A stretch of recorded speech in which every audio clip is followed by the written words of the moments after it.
Augusto, que bom ter você aqui no Rio de Janeiro, que visita que boa. Que bom, Leila, vir para cá e te encontrar. Muito delícia. bom. E eu vou aproveitar você aqui, que é um dos jornalistas mais importantes de política no Brasil, para ajudar a gente a entender essas eleições de 2018. Você vai me ajudar a entender também. Quem disser que está entendendo tudo está mal informado, E quem der algum palpite vale tanto quanto um palpite sobre jogos da Copa do Mundo na fase de grupos, aí que só teve surpresa. É o seguinte, Leila, é o que me espanta. É sem dúvida a eleição mais importante deste século, pelo menos, no Brasil. Tá? Estamos no começo do século, mas já tivemos eleições importantes, aí, né? 3, 4, por aí. E a mais curta também, a mais curta campanha da história. A campanha, nós estamos conversando no final de junho. A campanha não começou. Tem a Copa do Mundo, ainda mais alguns dias. A campanha vai começar para valer em agosto e a eleição é em outubro. 2 meses. 2 meses é pouco. Isso ajuda a entender o seguinte, que é um quadro alarmante, mas compreensível, não me espanta. Você tem metade dos brasileiros não se sente representada por nenhum candidato, nenhum. Não é só uma manifestação de desencanto, esse negócio de não vou votar nulo, vou votar em branco ou não vou comparecer. É a decepção com os políticos. Isso é o que causa tanta gente querer anular o voto? Eu acho que não é só a indignação, não. Eu acho que é a falta de alguém que vocalize o que essa imensidão de eleitores gostaria que acontecesse. Os velhos políticos, eles já começaram a agonizar com a Lava Jato.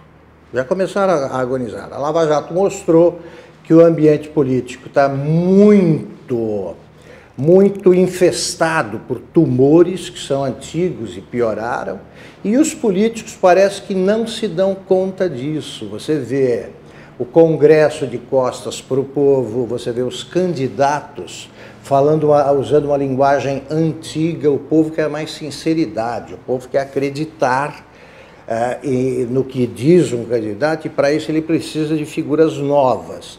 Então você tem uma demanda por candidatos honestos enorme e falta a oferta. Não tem candidato novo. Você acha, Augusto, que esses movimentos cívicos suprapartidários, você acredita que eles vão modificar o jeito de se fazer política no Brasil? Vão contribuir para isso, mas é um processo lento. É difícil a gente engolir isso, porque eu, por exemplo, passei a vida tentando ver se o meu país melhorava. Mas é difícil você admitir que vai precisar de mais tempo e temos de ter paciência e determinação pelo seguinte, Leila. Só se muda um país pela educação. Não há outro caminho. Isso aconteceu com a Coreia do Sul, aconteceu com o Japão, aconteceu com a Islândia, todos os países do mundo, quando eles conseguiram um sistema educacional realmente eficiente, que faz com que a pessoa se informe desde o comecinho sobre como é que é a vida política, o que você pretende para o país, entende que quem faz uma nação é o povo que determina o que um país será. Enquanto você não tiver isso, não adianta você esperar por uma figura salvacionista, pelo homem providencial, que não existe, não vai aparecer. Nas redes sociais, a tendência é que as pessoas só aprovem afirmações que reafirmem as suas certezas, né? Tem aí um algoritmo por trás que distribui exatamente para cada um o que quer ver, e aí as pessoas ficam cada vez mais dentro das suas bolhas. Isso é um caminho fácil para a proliferação de notícias falsas? Quer dizer, as pessoas tenderiam a compartilhar mais aquilo que as satisfaz, né? Que dá mais certeza, sem pensar, sem checar. Olha, se a gente espalhar aqui agora que o Neymar não vai poder disputar a final, cola. O brasileiro odeia odiar alguém neste momento. Aliás, ama odiar alguém. Até o Neymar. Neste momento, sempre foi um pouco histórico, assim? Neste momento histórico, o brasileiro ele prefere odiar a gostar de alguém. Ele gosta de um, que é o homem providencial que ele elegeu. Por exemplo, Bolsonaro. Então, quem vota no Bolsonaro diz ele vai resolver tudo, além do problema da segurança, ninguém mais vai assaltar ninguém mais vai morrer, eles acham isso. E fora disso, ele desconfia de todo mundo.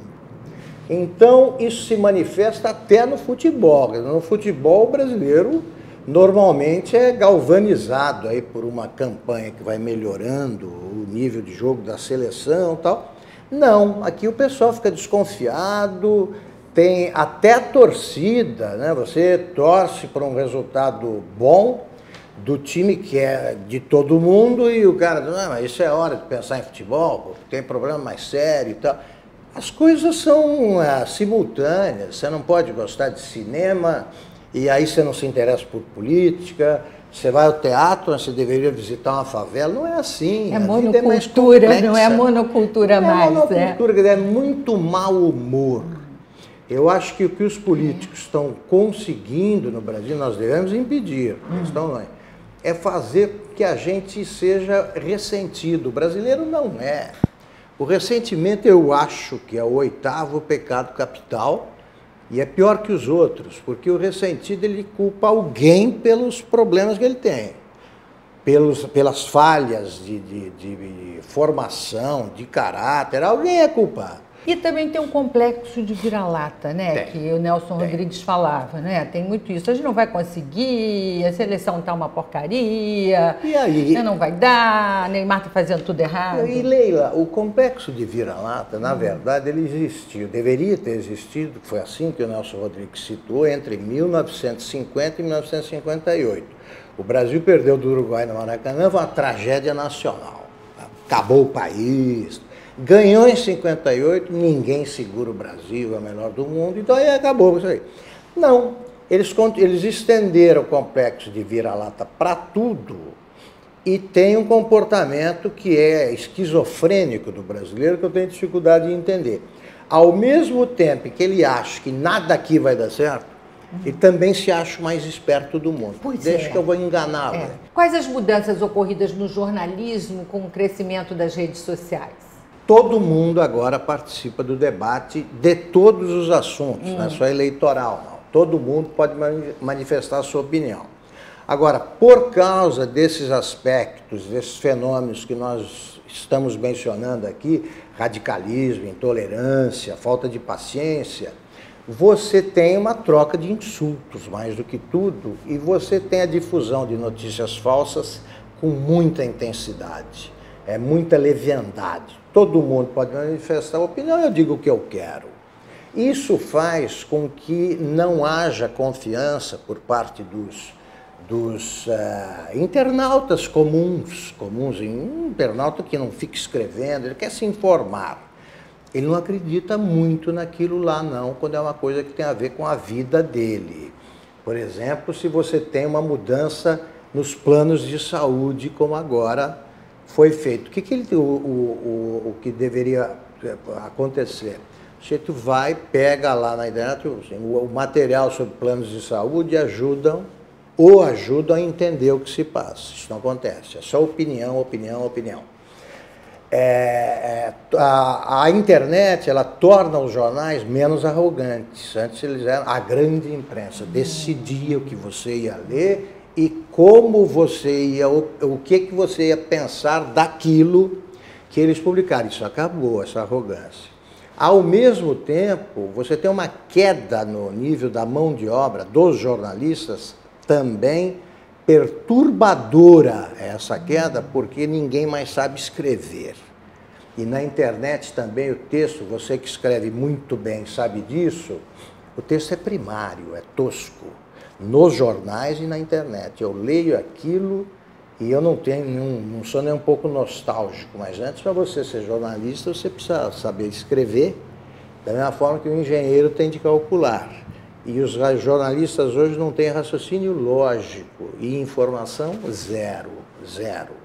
Eu estou preocupadíssimo com isso. Dizem que é um fenômeno mundial. Eu não sei. Aí mas é um no panorama Brasil, desesperador. desesperador. A gente, por exemplo, pode reconhecer fake news muito mais facilmente por causa Exatamente. da ortografia, por causa, né, Exatamente.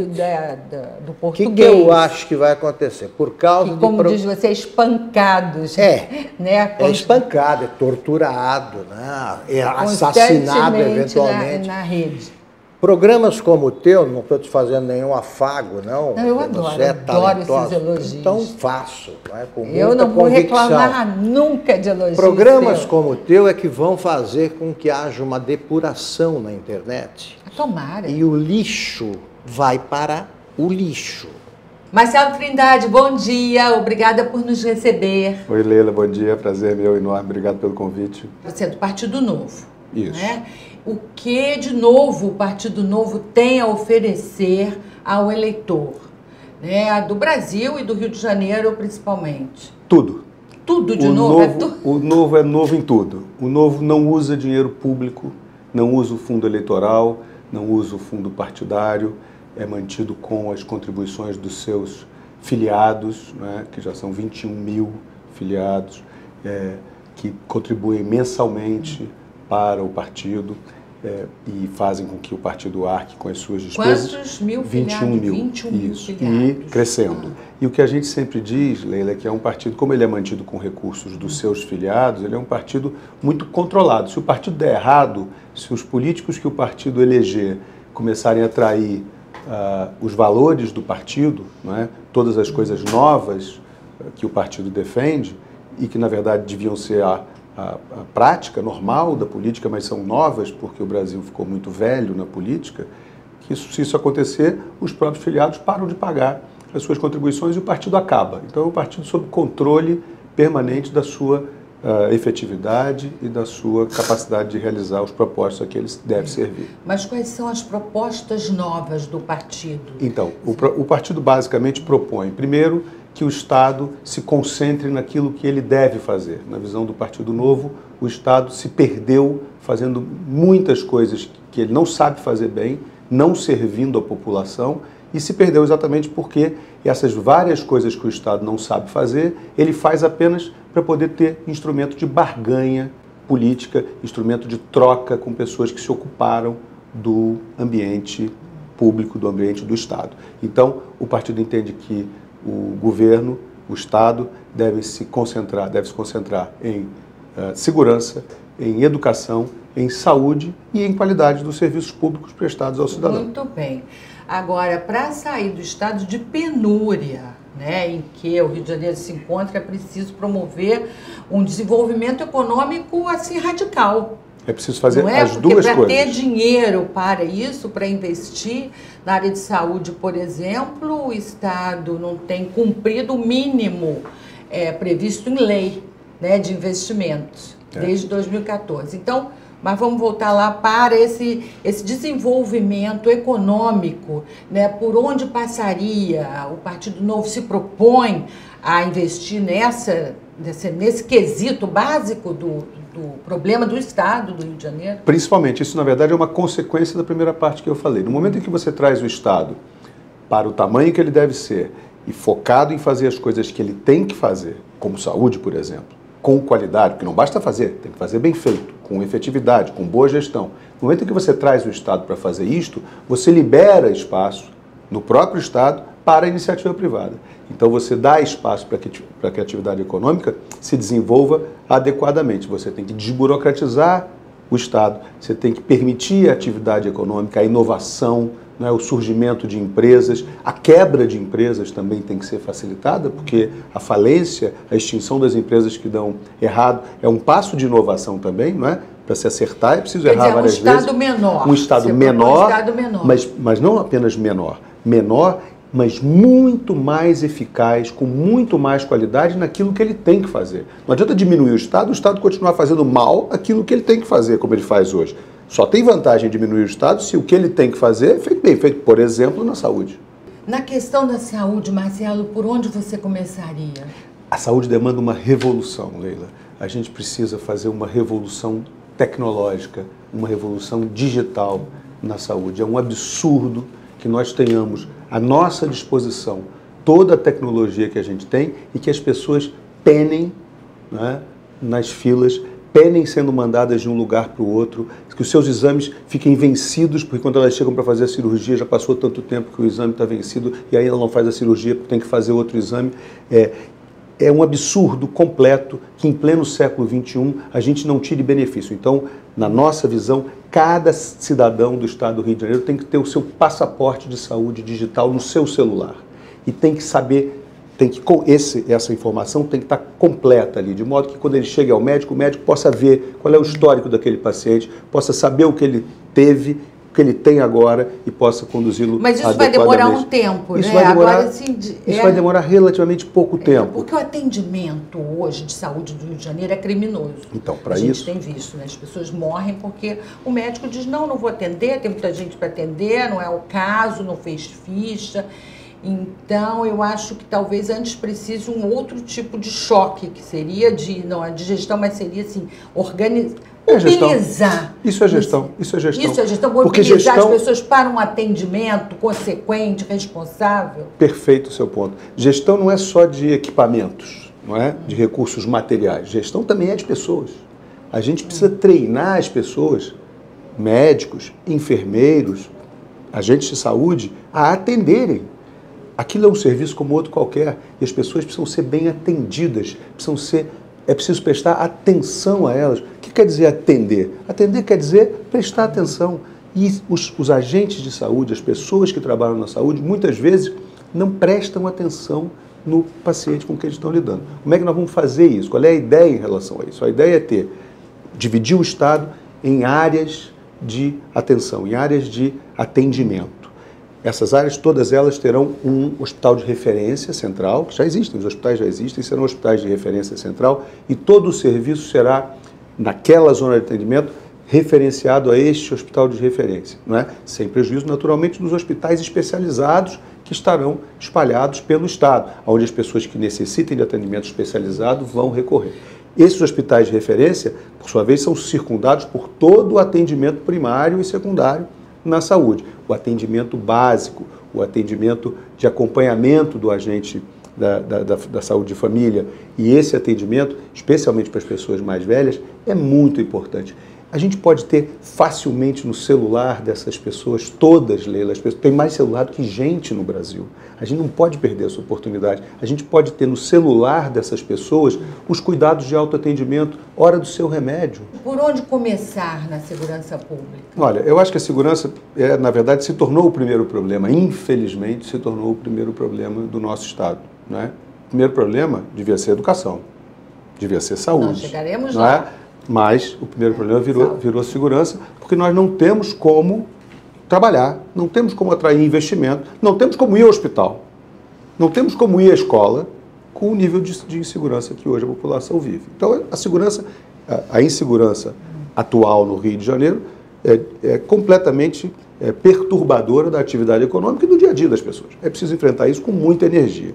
Mais uma vez, voltamos à questão do exemplo, ao ponto do exemplo. Se eu tenho um governador corrupto, preso, não é?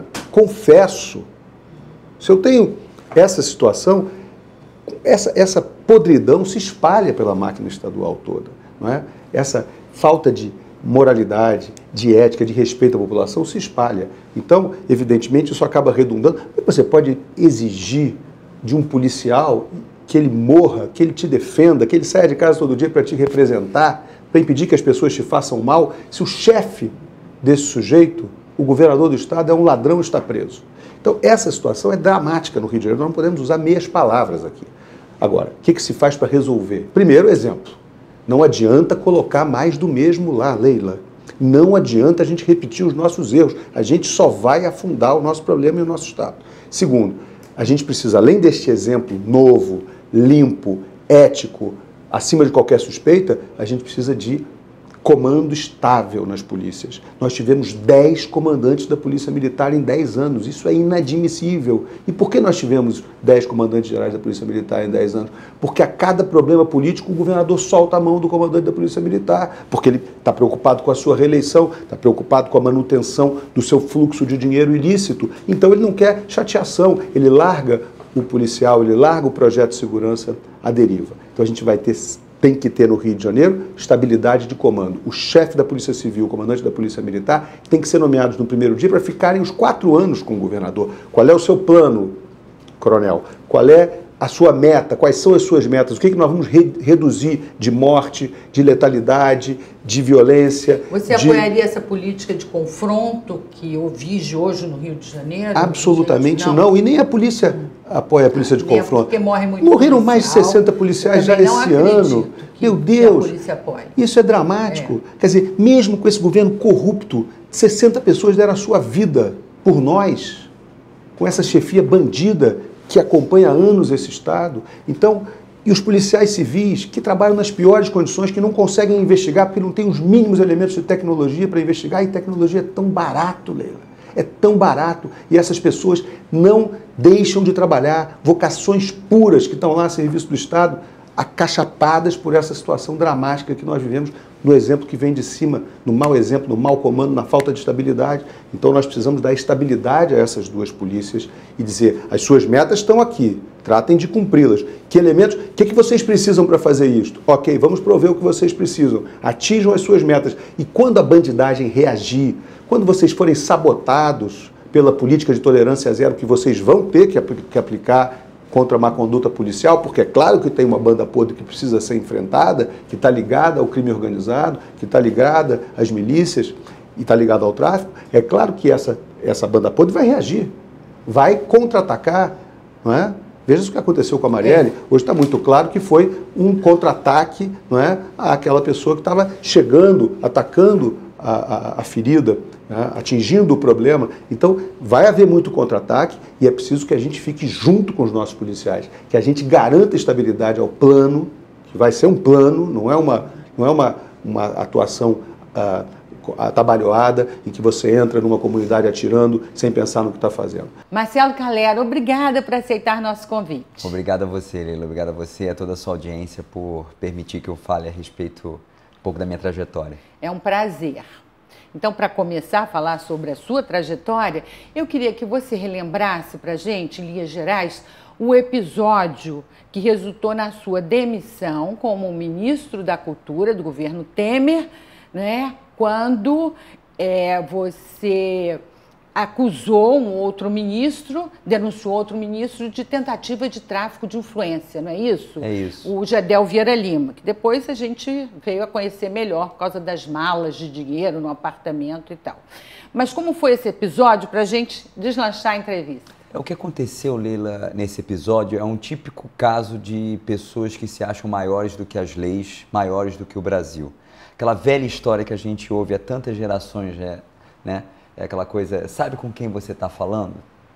Então havia ali, era uma questão de preservação do patrimônio histórico, havia ali uma área tombada e havia um prédio de alto luxo sendo construído nessa área tombada. O que acontece é que esse prédio não poderia subir, segundo o parecer técnico do Instituto do Patrimônio Histórico e Artístico Nacional, o IPHAN.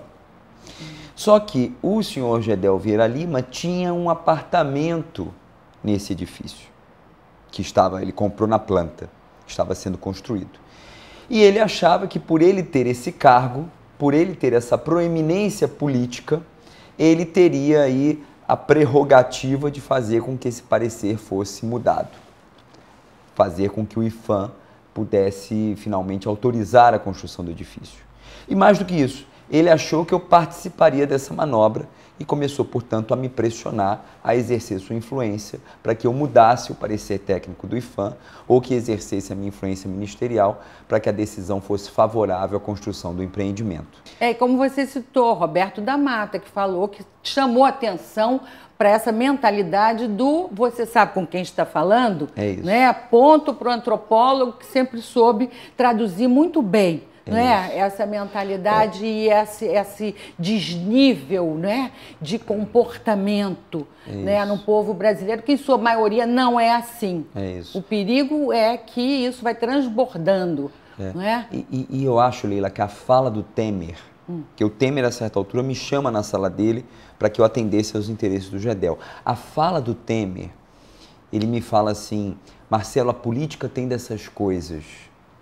essa fala reflete precisamente a mentalidade, como se fosse assim, você que é novinho, você que entende pouco de política, que está chegando nesse meio agora, você tem que entender que para você estar na política, você precisa fazer certas concessões. Então, veja a mentalidade que essa frase tão simbólica carrega, né?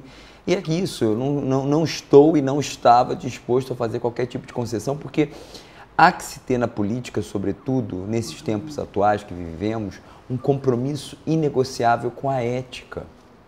Ética, eu sempre falo, é igual, eu dou muitas palestras a respeito do tema, é igual mulher grávida, ou está grávida ou não está grávida. Então você sempre pensou em fazer carreira política? Eu, na verdade, Leila, eu sempre fui muito interessado por política. Sempre tive vocação. Eu sempre fui aquela criança que gostava de ser representante de turma, que me interessava por campanhas. E eu me considero um social-democrata. Eu acho que a gente tem que... O grande problema do Brasil são as injustiças e a desigualdade que a gente vive no nosso cotidiano, inclusive. E por essa razão eu sempre fui ligado à social-democracia brasileira, ao PSDB. Me desfiliei quando me tornei secretário do PAS e depois me filiei ao PMDB por essa razão, para participar do pleito de 2016, que acabou não acontecendo. Lembrando que no Brasil nós temos que ser filiados para nos candidatarmos. E pensava assim em me candidatar porque sempre tive essa vocação política. E cheguei no governo, embora com essa vocação política, por resultado único e exclusivamente do trabalho que a gente havia desenvolvido. Que você havia feito aqui como secretário municipal de cultura. É isso. Na gestão de Eduardo Paes. É isso. Né? Numa época que você foi secretário, assim, bem movimentada, né? Das Olimpíadas. Sim. Né? O que você destaca, assim, rapidamente dessa sua gestão? Olha, primeiro que nós procuramos sempre reformar o que já existia. Hoje é uma coisa que se fala por conta da tragédia do Museu Nacional. É nesse ponto aí que a gente vai chegar. Mas, assim, eu queria que você fizesse assim, um balanço do que foi feito para a gente ter uma noção do que poderia até ter sido feito. Pois é, eu reformei o Teatro Serrador, reformei o Teatro Zimbinski, fizemos melhorias na Sala Baden-Powell, reformamos 3 bibliotecas que já existiam, reformamos areninhas de Bangu e de Realengo e da Ilha do Governador. Ou seja, procuramos fazer entregas em termos de infraestrutura, porque o Rio tem a maior rede de equipamentos culturais do Brasil. Equipamentos culturais municipais. Você inaugurou o Museu do Amanhã também. Foi na minha gestão que foi inaugurado, foi construído antes. Você participou da construção? Na verdade, a construção já vinha acontecendo fazia muitos anos, né?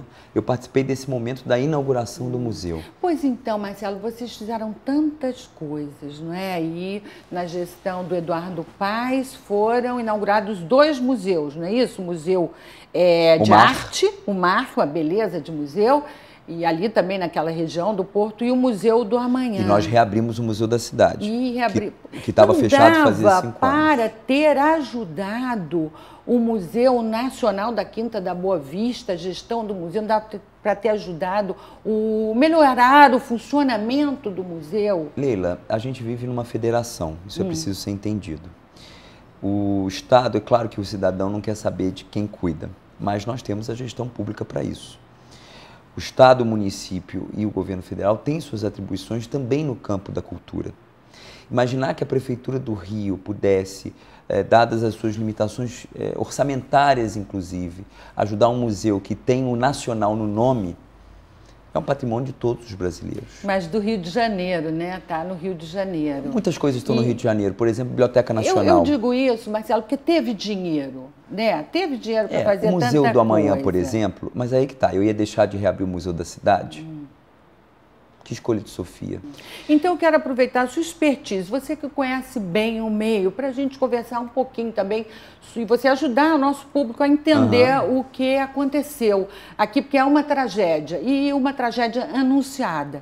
Né? A gente sabe que o Museu Nacional da Quinta da Boa Vista pertence ao UFRJ, que é ligado ao Ministério da Educação. Certo? E a gente ficou sabendo depois disso, depois da catástrofe, que todos sabiam que o museu não funcionava bem, não tinha alvará para funcionamento, não tinha brigada de incêndio, né? Isso, o reitor da UFRJ, os diretores do museu, vice-diretores e os funcionários, inclusive.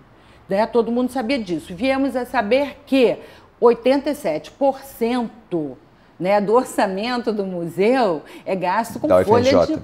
da UFRJ. É pago com folha De com pessoal, com folha de pagamento de pessoal.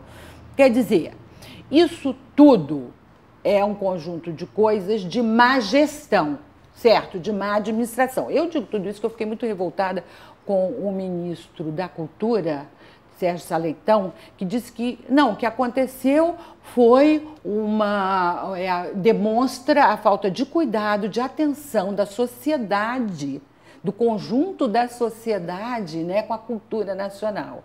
Isso é revoltante, porque o conjunto da sociedade sou eu, você, ele não tem nada a ver com isso, muito pelo contrário, a gente está trabalhando e pagando imposto, né?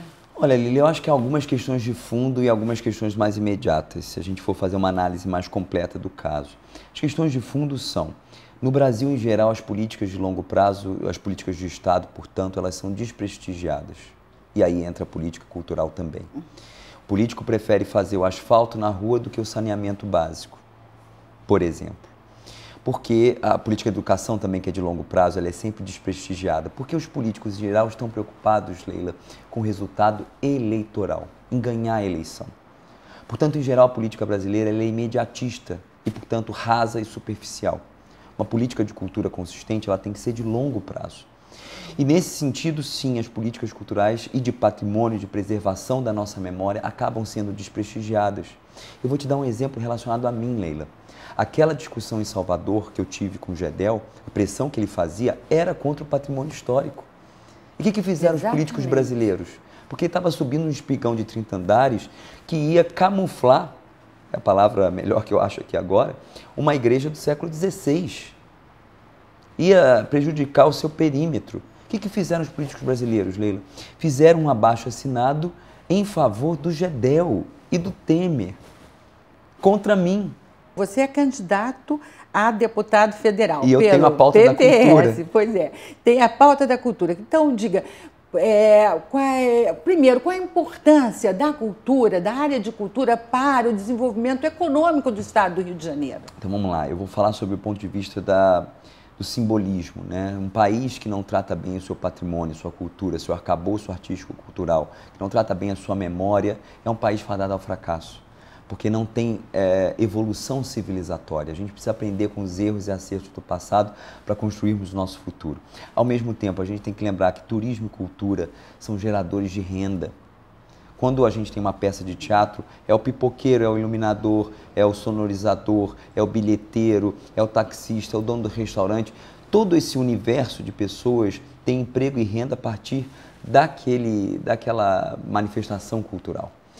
Então nós temos, e os artistas, claro, então a gente precisa entender a cultura como um eixo estratégico de desenvolvimento do nosso país, especialmente no Rio, que tem uma vocação, uma aptidão para isso muito grande. É uma vocação natural, nós somos a capital cultural do país. Mas, Marcelo, você falou das coisas que a gente precisa saber de um candidato. Você é do Partido Popular Socialista. Isso. Você é socialista? Olha, o PPS é hoje um partido de centro. Nós temos orgulho de ser um partido que passou incólume por todas essas mensalão, petrolão. Somos o partido da Denise Frossard, que é uma figura central aí nessa discussão ética, que já botava o dedo na cara do Cabral em 2006 e perguntava... Entrevistei muito a Denise Frossard. De onde Grande vem seu figura. patrimônio? Ela perguntava para o Sérgio Cabral, né? E ela está me apoiando nessa campanha. O PPS, portanto, hoje, ele é um partido, sobretudo, de um centro convergente democrático. Por que eu falo convergente? A gente tem que sair dessas etiquetas, socialista, de esquerda, de direita. A gente tem que buscar, Leila, uma pauta comum para esse país. Não é possível que a gente continue pensando em ganhar as eleições sem ter um projeto de nação. Você me pergunta se eu sou socialista, eu sou a favor da justiça, sem dogmas, sem sectarismo. Eu quero que as pessoas sejam felizes no seu cotidiano, que tenham oportunidades iguais, que possam ter acesso a uma educação, uma saúde de qualidade, que possam sair na rua sem medo de serem alvejadas por uma bala, ou seja, que consigam ter uma vida feliz, com justiça, que sejamos o país da justiça. Acho que essa é a grande mensagem. Marcelo Calero, muito obrigada pela entrevista e muito obrigado, sucesso para a sua campanha. Muito obrigado. Você está em boa companhia.